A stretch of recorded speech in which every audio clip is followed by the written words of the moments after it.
Well, folks, it's really a pleasure for me to have Dr. Ilana Yurkiewicz on today's podcast.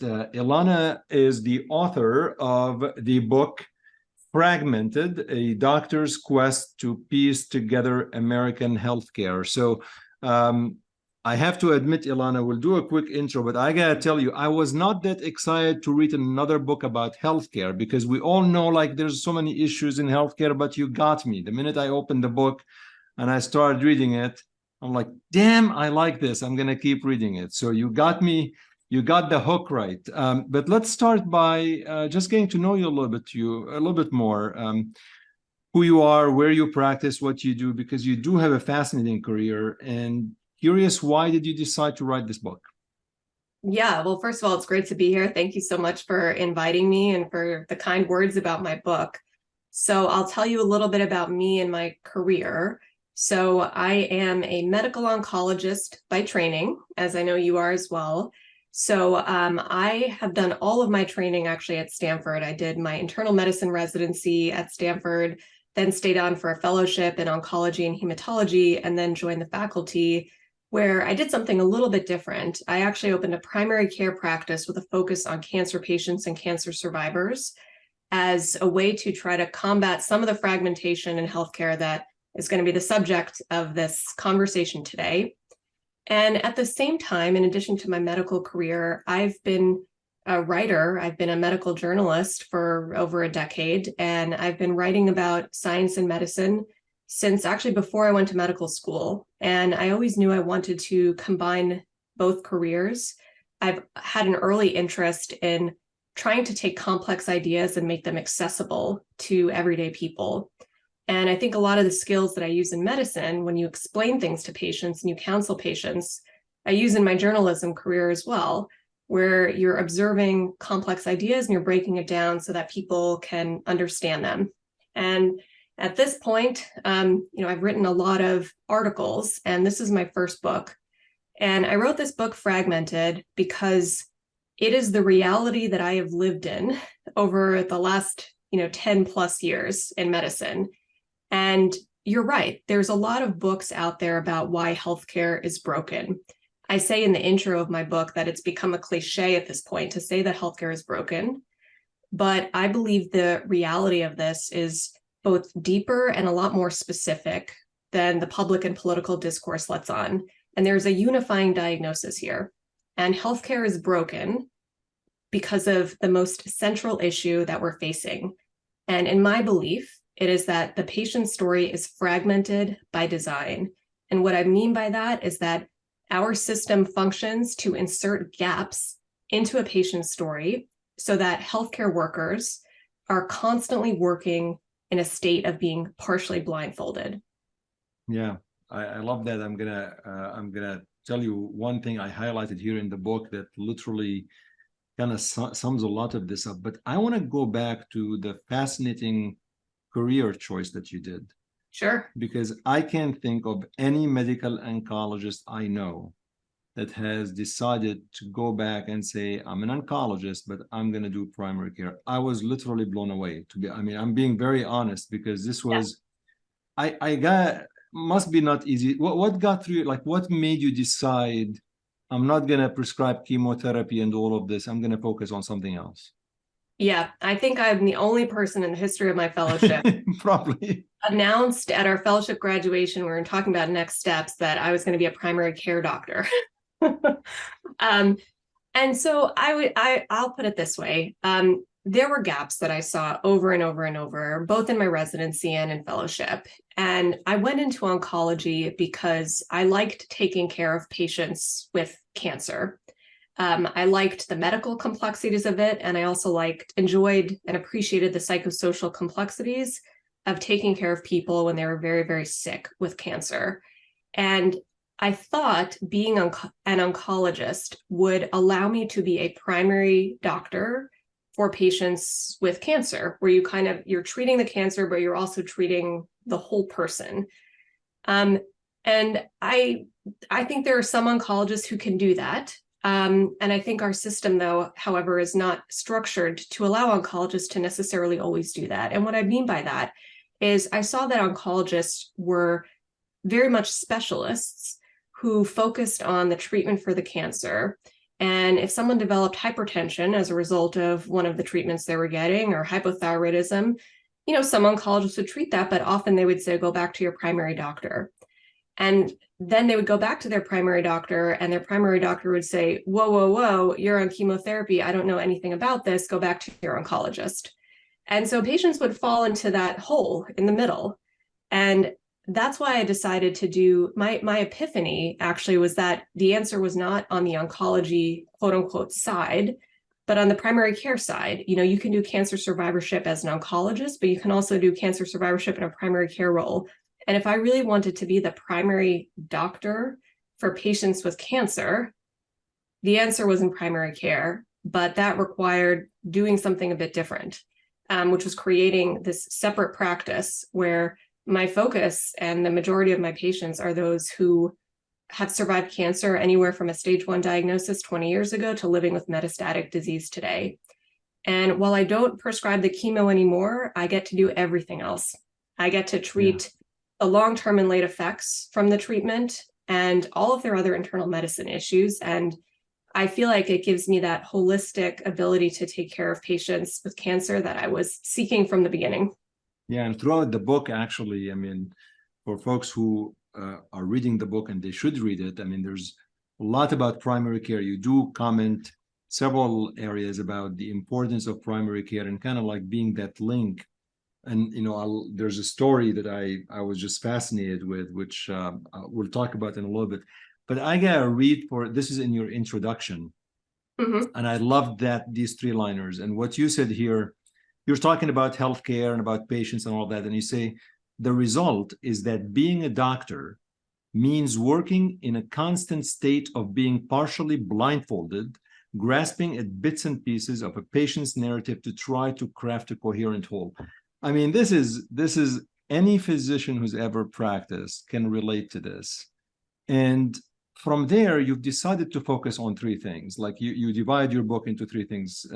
Why did you choose these? Because you could have gone gazillion ways, right?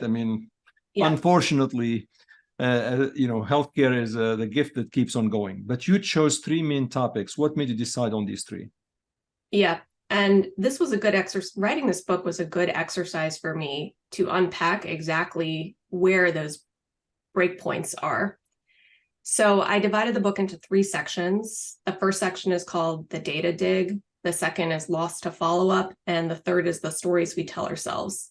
And very broadly, the first section is about how we fragment data within our healthcare system. And so I have chapters that address how data vanishes, medical records vanish when patients transfer from one healthcare facility to another.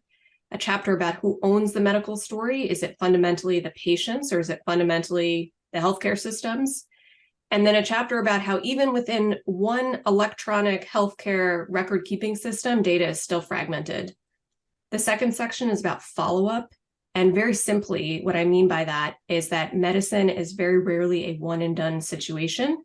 It sounds very obvious to us, but a doctor must be able to see their patients, and patients must be able to follow up with their doctors.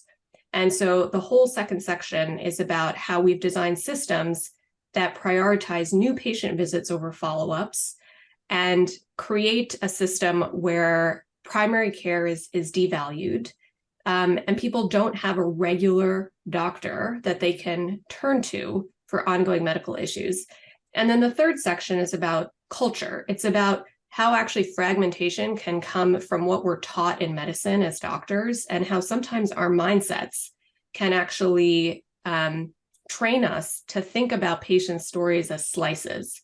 And part of that has to do with specialization and how we've gotten more and more subspecialized in medicine. And a joke I heard from a colleague is that we've learned more and more about less and less until we know absolutely everything about nothing.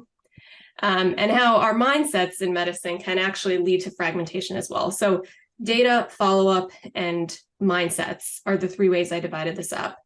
And I did that to show that, well, first of all, this is a very complex issue. There are a lot of layers that converge to create fragmented healthcare. And it's not, if we solve one thing, we're still going to have these other issues. And so I was trying to unpack all of the things we can do, both on a systems level, but as well as individuals currently just working in the broken system as it is, knowing that we're not going to be able to solve everything at once. Yeah. You know, it is fascinating when you put it this way in terms of how you can actually focus on these three elements, because some of this is almost like our own creation. I mean, and what I loved about the book as I was reading it, there's a lot of, you're a very, very, very good storyteller. I mean, as somebody who reads a lot of books, I can tell you we all know, and as a journalist, obviously, you had to tell a story so people can read the article. But writing a journal article is very different than writing a book. Yes. So I guess the two questions it came to mind as I was reading this is, how much do you have to do original research versus just, you're just recounting some patient stories and you're reflecting on them, because there's a lot of that, versus some original research where you had to look at percentages, statistics, and all of that. And then the other piece, what was the main differences between writing like, an investigative article, maybe a 2,000 word, versus a book of maybe 70, 80,000 words? Yeah, so both very good questions.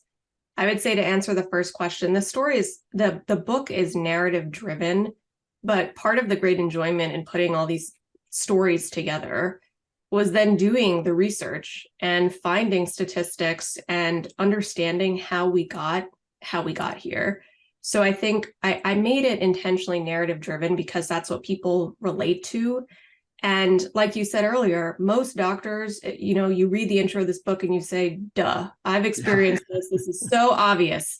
And actually, most chronically ill patients who interact with the healthcare system would also say, well, yes, of course, it's so fragmented. This is what I live.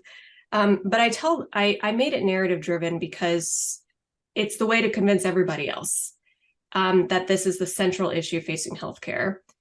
But narratives are not enough. And so then I started doing original research to unpack how we got here. And so part of that research, for example, looked into why our electronic health systems are so scattered, where we have hundreds of different vendors, and why they don't necessarily share information with each other. And how we got to a place where even within one electronic system, you have to click 4,000 tabs just to find one MRI that you're looking for. And so the research gave me that robust backdrop to understand the why piece of it. The narratives conveyed, this is where we are, this is how broken it is, look how bad it is on the ground in real life. And then the research gave me the why piece, so then I could focus on coming up with some solutions and putting ideas out there for directions that we need to go. And so I enjoyed combining the narratives and the research. And then in terms of how is this different from an investigative piece, when I first approached the book, I did write down what every chapter would say. And I told myself, this is just going to be 9 chapters, so it's 9 investigative pieces. That's manageable. I can do that because I've written these before. So I just have to do this 9 times. It is different though, right? So I think that's how I approach the first draft. And then you go back to the beginning and you need these ongoing through lines. Otherwise, you lose the reader and it needs to all connect. And so in every chapter, I do make an original point. I convey some way of how I believe the healthcare system is fragmented, but I connect the characters. I call them characters. They were based on real people, but I de-identified information. I connect them from one chapter to the next and make it clear how each chapter conveys how healthcare is fragmented. So by the end of it, it's not like 9 investigative pieces. It's one cohesive argument. No, you do that very well. I mean, there are, like I said, storytelling, but then you can actually see some of the characters moving on through chapters, which was really very nice. So I want to talk a little about each segment just a little bit. And I don't want to give everything out to readers because they got to go and read this book because it's very enjoyable. But I want to talk a few things about each one of the things. So for the data thing, I have to tell you what struck me is, I forgot which chapter you were writing this, but you talk about how Google, Microsoft, Amazon, Apple, all of like the big shots, right? These are the big tech people trying to solve this, and somehow they couldn't. I mean, somehow what I got from this is they all tried and it didn't happen. And I'm They're thinking, still trying. Yeah. I know, but like I'm thinking, well, if Google and Amazon and Apple can't figure it out, I don't know. Are we hopeless case? Like, what's going on here? I No. mean, yeah. What did you when you researched what they were doing? Like, what did you find out? So it's not hopeless. And the reason I feel it's not hopeless is because fundamentally what we're facing is actually not a technologic problem, but a problem of bureaucracy. And so Google and all of these companies, so Google originally tried to get involved in 2008 when they launched Google Health. And their idea was to create a personalized health record that people can have on their phone where they input important information about themselves, like their vaccines and their medical history. And then they can be that source of continuity from doctor to doctor. And it failed because people weren't all that interested in doing this. And primarily healthy people didn't feel the need to have all of their health data organized in one place. And then along the way, Google tried again. They tried again in 2019, and I write in the book about their collaboration with Ascension Health called Project Nightingale, where Ascension Health released health data to Google so that Google could create this tool that allowed them to better search the electronic health records. And then it kind of blew up because people got really upset. And they said, did Google have permission? Why wasn't this opt-in? You're releasing critical, private patient data to a third party, a big tech company. And so these companies have faced a lot of bureaucratic obstacles and red tape in getting involved in healthcare. And from my research, what I learned is for a long time, they just didn't even want to touch it. They didn't want to touch it because of the red tape, not because it was a technology problem that they couldn't solve. Yeah. And then, talking about EMR, look, I mean, let's just face it. The EMR ship has sailed. We're going to live with EMR. I mean, it's not like, Yes. And I think personally, this is my own opinion. I think on balance, I think the net benefit of EMR is much more than the net negative. At least I can read the typing versus the handwriting. But I got, you have several stories of this. I'm going to share with you a story happened to me, which it resonated when I was reading your book. I was seeing a patient and I was trying to be cost effective. I'm like, I'm going to just put, be cost effective. This patient pretty much needed a PSA and a chest x-ray because he went to some other hospital and all this. I'm like, I'm not going to order a chest x-ray. I don't need to order the PSA. And I kid you not, after an hour, I'm like, screw it. I'm getting a chest x-ray and I'm getting a PSA. I can't deal with this anymore.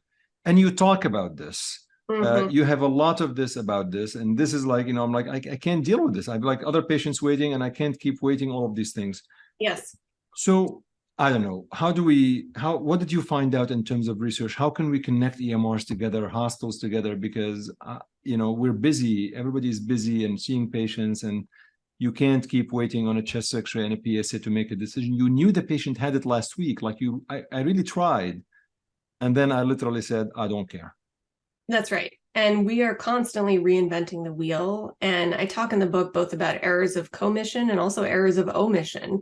So errors of commission, meaning literally repeating tests and scans and even sometimes procedures because of exactly what happened to you, where you're weighing the cost of digging and waiting and trying to get outside records. And again, sometimes just even digging through your own EMR versus the cost of repeating tests. And this happens so frequently.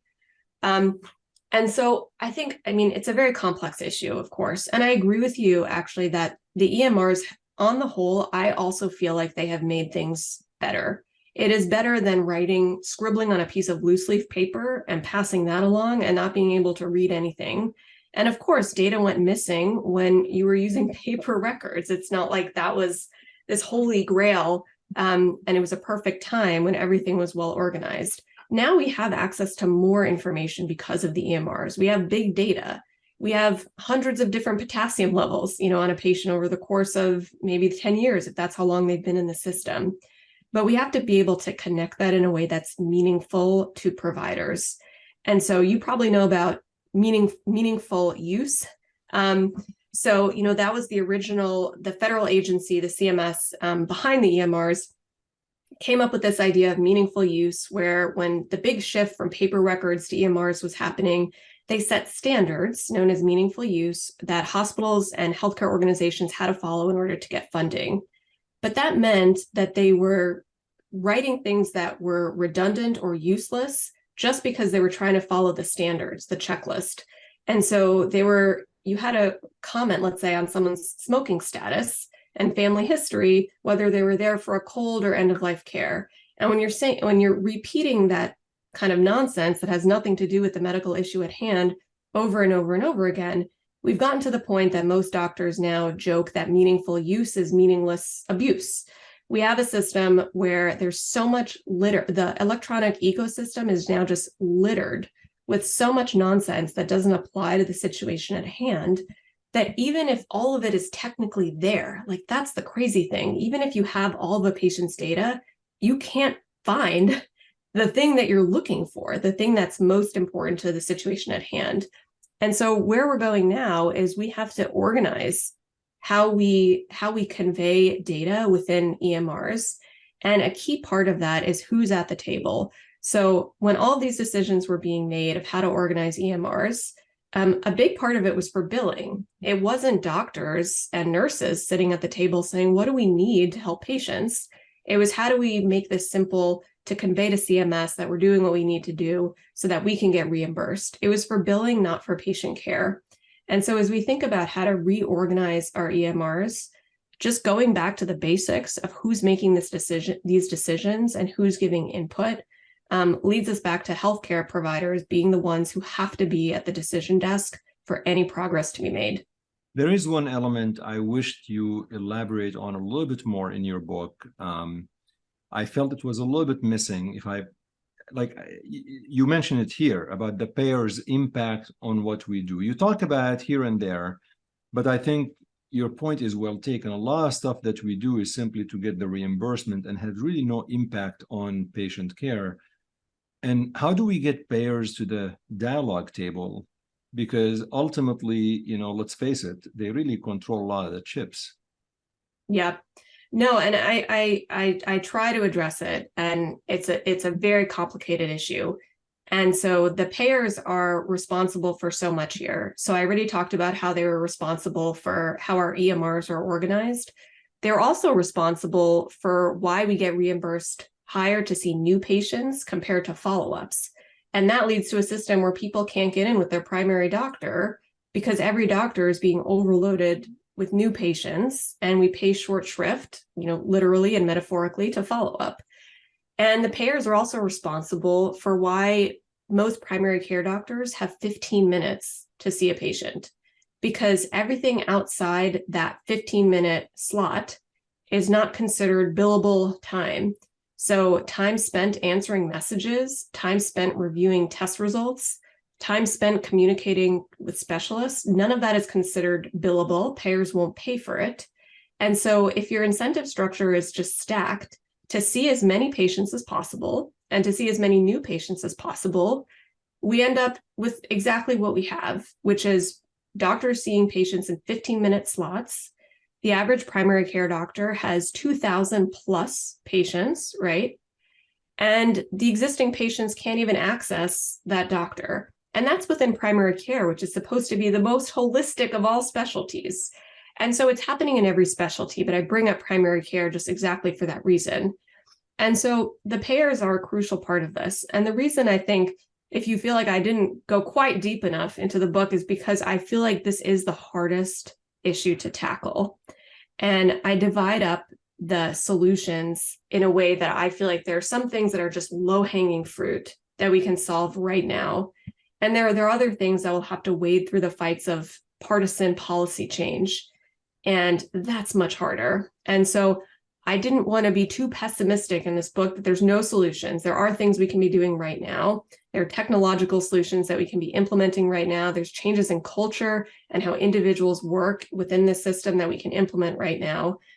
I feel like the payer issue is going to be a harder beast to tackle. Yeah, I mean, I felt, again, I did sense to, as I kept reading, is you really wanted to focus more on the things that we have a little bit more control over. Because, I mean, frankly, the payer issue is almost like a policy and politics thing and requires probably some lobbying and all of that thing. Within that data thing, you really talk about and the follow-up thing. You talk about a story that was intrigued me about an immigrant that comes in from a country and gets diagnosed with a form of cancer, and I mean, I don't know if I should cry or laugh. In your introduction of him, you were talking about how many children he has, grandchildren he has, and they say, and 31 doctors. Yes. That was supposed to be funny. Yeah, I mean, this is like, oh my God. But I could imagine, right? How did we get to the point where anybody should have 31 doctors? Like, really? And that story was so sad in the end, because every one of those doctors was working so hard and doing so much to take care of him. You know, there were no bad actors in this story. It was a story of bad outcomes with no bad actors, and every doctor was perfectly managing their slice. And part of the reason we got here is the emphasis on specialization and subspecialization that we talked about earlier, where now you can be accredited in 130, you can get board certified. I believe it's 135 different specialties.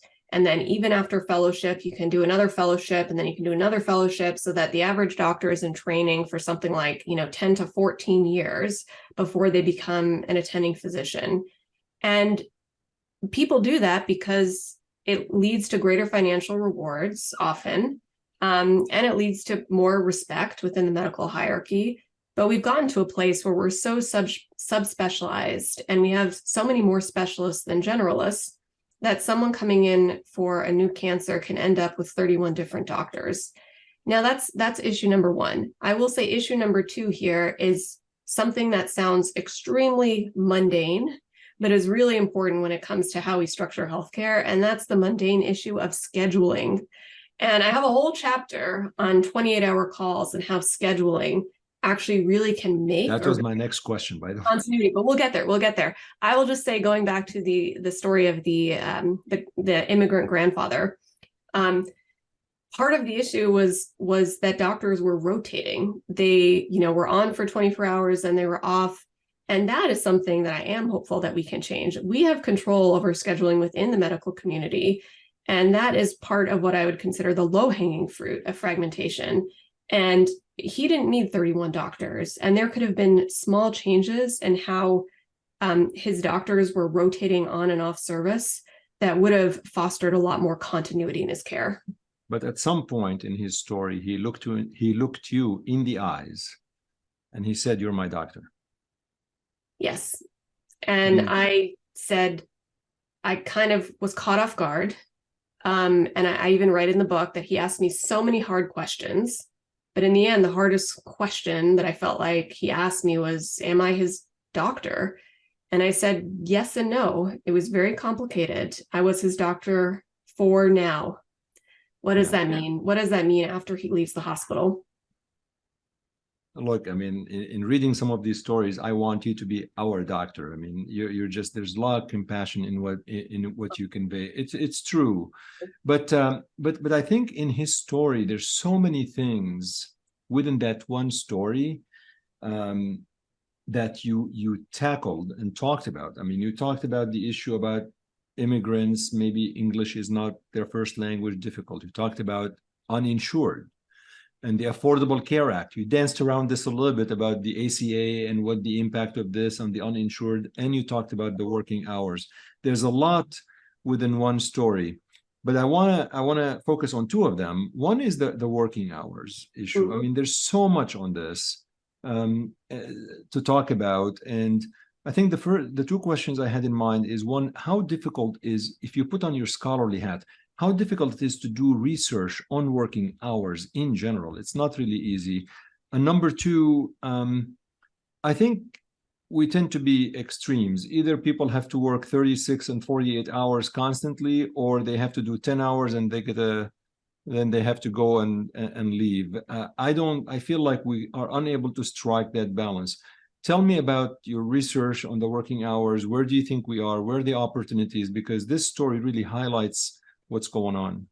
Yeah, so I really do delve into the years of research that were done on working hours, which were very fascinating to me because I did many 28-hour calls myself before I delved into this research and figured out that there actually was a lot of ups and downs over the years and how people felt about them. And so it has been researched, and I have opinions on that. And I share that in the chapter as well, that some of the research that was done could be argued was not the most ethical research, actually, because you are experimenting on human beings. So a lot of the research that was done was on resident physicians who, as you know, are kind of the lowest physicians on the totem pole. You need to go to residency in order to become a practicing, licensed, attending physician. And there were studies that randomized resident physicians to working 16 hours versus 24 hours plus. And 24 hours plus, they often said plus 4 hours to maintain continuity. So it's really 28 hours. And so you can argue that some of the way these research studies were structured, was kind of questionable, morally questionable, that you were doing research on resident physicians who, you can say, sure, you could say no and just not go to residency, but are they a vulnerable population in a way? I would actually argue, yes. They can't really say no if you want to become a practicing attending physician. And so that's where we got a lot of this data. We got this data on randomizing residents. And the data, the research was constructed in such a way that they were often asking a question, are 28-hour calls worse than 16-hour calls? Not that they were better, but that they were a lot worse for patient care. And so you can also argue that even if you get a positive result, saying that 28-hour calls don't lead to more deaths, more morbidity in patients, well, does that convince you that you would want to do 28-hour calls instead of 16-hour calls? All you're saying is that they're no worse, not that they're better. And so I also just question the design of the research studies. So I question the ethics and I question the design of it. And that's how we got to a place where we are now, which is that in 2017, the ACGME looked through all of this data, and that's the council that decides residency working hours. They looked through all this data, and they came to a conclusion that 28-hour calls were safe. They were not a lot worse than 16-hour calls, and so they removed the restrictions that said that interns, first-year residents had to cap at 16 hours. And the last I reached out to them, when I was researching my book, they said that there were no intended changes going forward. And that's probably where we're going to be for a while. I think, but it's an opportunity, I presume, to look like at real world data, a few years down the road and just, will be retrospectively looking back at, the question is, I don't know what the endpoints would be, the outcomes. Is it medical errors? Is it fatigue? I don't know how you even design a study. They looked at errors. They looked at patient mortality. They also looked at things at self-reported resident fatigue, as well as their perceived education levels. And so, you can argue these outcomes as well. But just taking a step back from the research question for a second, what I would say is the reason I included this in the book at all was that something as mundane as scheduling actually can really make or break continuity. And I think it's very ironic because one of the big arguments in favor of 28-hour shifts, so again, doctors working 28 consecutive hours, is the continuity argument. And it sounds so obvious. It sounds almost like a tautology. Like if you work more hours, you'll have more continuity with your patients. You're not coming and going, and you're seeing their story play out. But what I showed by going through one of my shifts and what happens next is how 28-hour calls, in my opinion, actually fragment those stories, because you end up with this rotating cast of doctors where they have extreme authority over the patient's story for one day and one night, but then they're gone the next. And so there was no continuity actually from day to day. There was continuity over hours. There was not continuity over days. And I show about how big things can slip through the cracks when the responsibility of who's actually in charge day to day over that patient's story is diffused between different people. Yeah, no, I mean, it's for sure. I mean, you also talk about the in page 106, I highlight this. It says, if the intent is seamless continuity of care, as the ACGME calls it, I don't want to leave my patient in the middle of his case, my shifts, and you go through it. So you just kind of comment on this. This is the goal, seamless continuity of care, but it has not achieved that. No. I feel like it's achieved the opposite. There's a lot of things that we think that we're doing good, and we just don't know whether we're doing or not. I mean, one example of this, frankly, is, and you also talk about this, is the immediate release of certain test results to patients. I mean, so that decision has been made, right? And you'll tell us how it was made and why, but do we even know if it's good or bad? I mean, you wear two hats, the medical oncologist and the primary care. So obviously there's so many nuances to a CAT scan, incidental findings. What did you find out about this immediate release of results to patients? Because this is like literally almost like as divided as the country can be politically. This is where people are in medical community. Yeah, and so this came from the Cures Act. It was called the Final Rule, and it was implemented in 2021. And it was essentially done as a way to combat data blocking. And so before this, it was really, really hard and roundabout for patients to get access to their records, right? And so as you can imagine, that is also a huge problem when patients need to be on hold with medical records departments for 3 hours when they're tied to IV poles, just because there's no way to seamlessly get their own data. And so that's why the final rule was implemented. It was a way to combat that data blocking to patients, with the understanding and the respect that patients are the ones who are ultimately responsible for their own story and entitled to their own health data. The more complicated question that came up was about timing, just like you mentioned. And so the default was immediate release. And so for some things, no big deal. There are certain blood test results, no big deal. But things like pathology reports, biopsies, CAT scans, you can see something like a tumor in a CAT scan or a recurrence of cancer that you thought was in remission. And there was an immediate explosion along predictable party lines of how people felt about this, meaning that for the most part, patients and patient advocacy groups said, this is great. I mean, why do you think it's better for a doctor to tell me that my cancer recurred? I would actually much rather do that on my own terms, sitting at home, opening up my computer and finding out myself. Like, you doctors are too full of yourself that you think it's better, necessarily better for you to break bad news to me than for me to find out bad news on my own. And then kind of on the other hand, most doctors, not all, but many doctors were arguing the opposite, that this can create undue anxiety for patients. Our entire job is to put these findings into context and help people navigate next steps so they know how serious something is. And there was a lot of fear that people were going to be concerned about, incidentalomas, things that pop up on scans that aren't actually clinically significant, but if you read the report and you don't have any context, you might panic over. And so I do come down saying that I believe the Cures Act final rule was ultimately a force for good. I think it is positive to share electronically patient data with the very people they concern, because they're the ones who are ultimately responsible for their own health. However, that being said, I think it is also reasonable to change the definition of immediate and give us a little bit of leeway and how long that is, so that we doctors can also take the time to come up with a plan and have a conversation with our patients to put into context. And the final thing I'll say about that is that for the most part, this is actually what happened in doctors' offices, where we do have leeway to decide what exactly immediate means. And so, for example, at a lot of places, blood tests are released in an hour, but CT scans and MRIs are released in 2 weeks. And 2 weeks, maybe that's an arbitrary number. You can argue that. Should it be 7 days? Should it be 2 weeks? Should it be 3 days? Fine.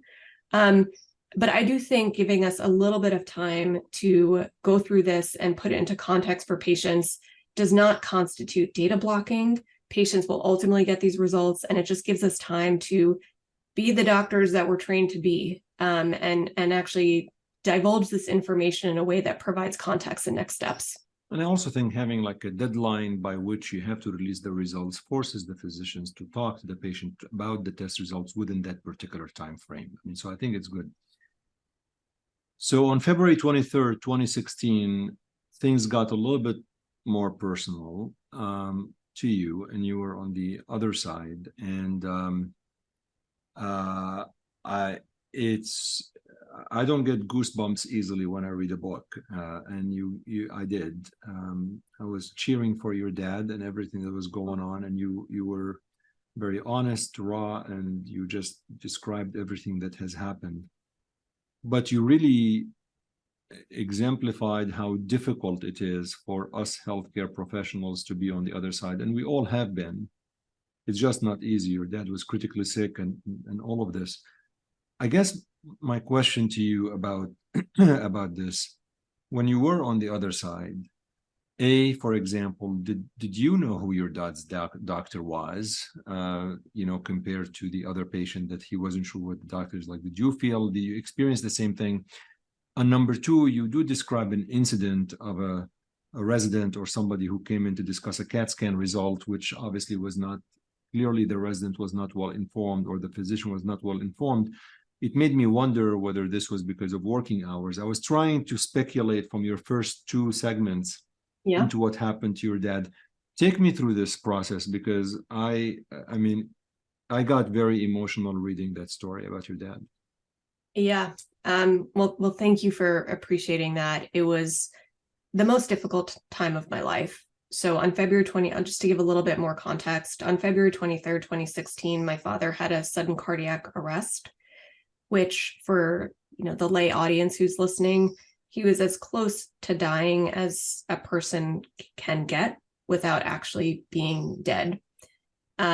He went into an irregular heart rhythm that caused his heart to stop beating. A team of doctors had to descend on him and do a 20-minute code, which involved chest compressions and 9 electric shocks. The code lasted for 20 minutes, and at the end of it, he was critically ill in the cardiac intensive care unit. And he was in the cardiac intensive care unit for a few weeks and then in the hospital for several months because of complications that then ensued following the cardiac arrest. So he was critically ill for quite some time.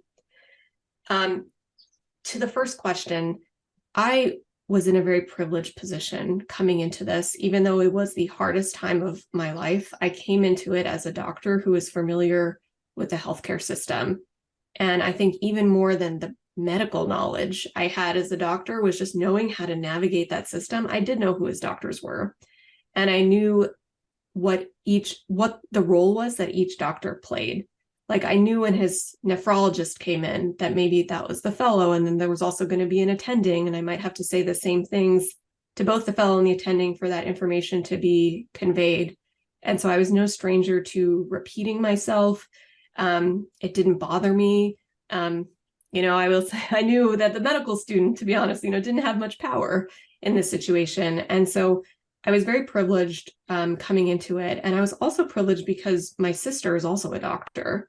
And so there were 2 of us, and come on, how many patients have that?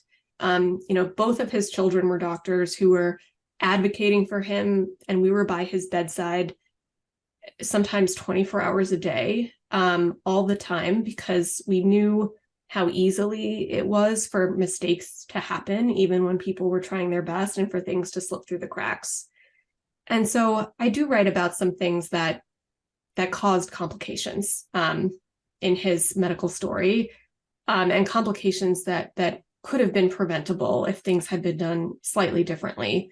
And so you bring up one example of when someone came in and basically told us, so my father had been receiving a sedative drip when he was intubated.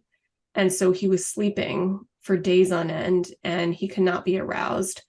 And this might have been the hardest part of the whole thing for me, because we didn't know was he sleeping because of the sedative drip, or was he sleeping because of anoxic brain injury after a cardiac arrest and he would never wake up? And so we were in that limbo for days on end until ultimately we requested a CT scan of his brain. And when the CT scan was done, it was a resident who had just rotated on, who came in and told us what I thought was good news initially. She said the CT scan was normal. And I started crying tears of joy. I hugged my mom, who was with me. And then she went on to say, and I'll never forget these words, but I'm looking at the patient and it's not promising. And my mom kind of jumped and she said, what do you mean not promising? And I want to be clear. I don't want to blame this doctor. She had just rotated on. I do know that. She was coming in the middle of a complicated story where she had not been privy to a lot of information that happened before. So I started asking her questions. And for example, questions like, could this be because of the sedative drip? And she wasn't that familiar with the sedative drip, right? And I asked, could it be because of his kidney injury? And she wasn't that familiar with his kidney injury. So in a way, that was actually very reassuring to me, because I said, well, she's just saying that because she doesn't actually know the full story. And if she did know the full story, and if she hadn't just rotated on in the middle of this very complicated story, and if someone had given her more time to read the chart or organize the chart to make it easier for her to read, she would know some of those details, and then maybe she wouldn't have jumped to that conclusion. However, at the same time, working in the system that we have, I will say it was a choice to phrase things the way she did.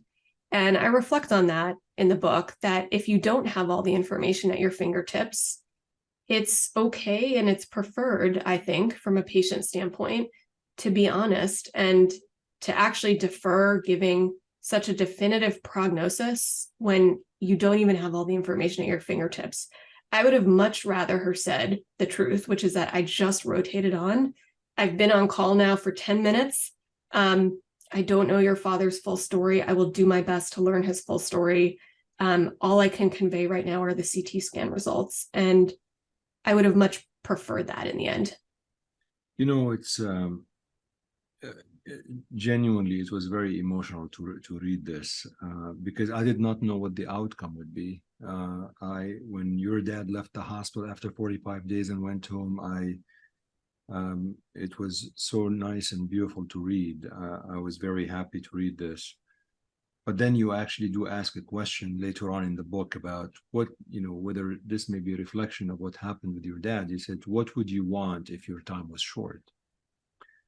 And you got me thinking as well about myself, about relatives, about family. And I don't know, what sparked that question in your mind? And do you think about that? I mean, how much do you apply about this to your own personal health? I think I probably think about this way more than the average person. It's a question that we ask our patients all the time. And I think for the most part, we ask our patients this because we're trying to nail down what people would want in terms of interventions, right? We want to know, do our patients want chest compressions? Do our patients want intubation? Do they want escalation to the ICU? I don't think that is the ideal way to really be thinking about this question. It's more about your values and what gives you meaning. And then you can make decisions about those details based on what's actually important to you. And so I think about this question a lot in my own life. I do feel like I strive to live a life where I am really grateful for and appreciating each day that I have, because I think in medicine, we are so acutely aware that it can change in an instant. And knowing that, I think about, we have no idea how long or the quality of our lives for any of us. And it's just about creating as much meaning as we can in the time that we have. And for me, a lot of the meaning comes from paying it forward, from being there for my patients. And that is what gives my life a lot of meaning.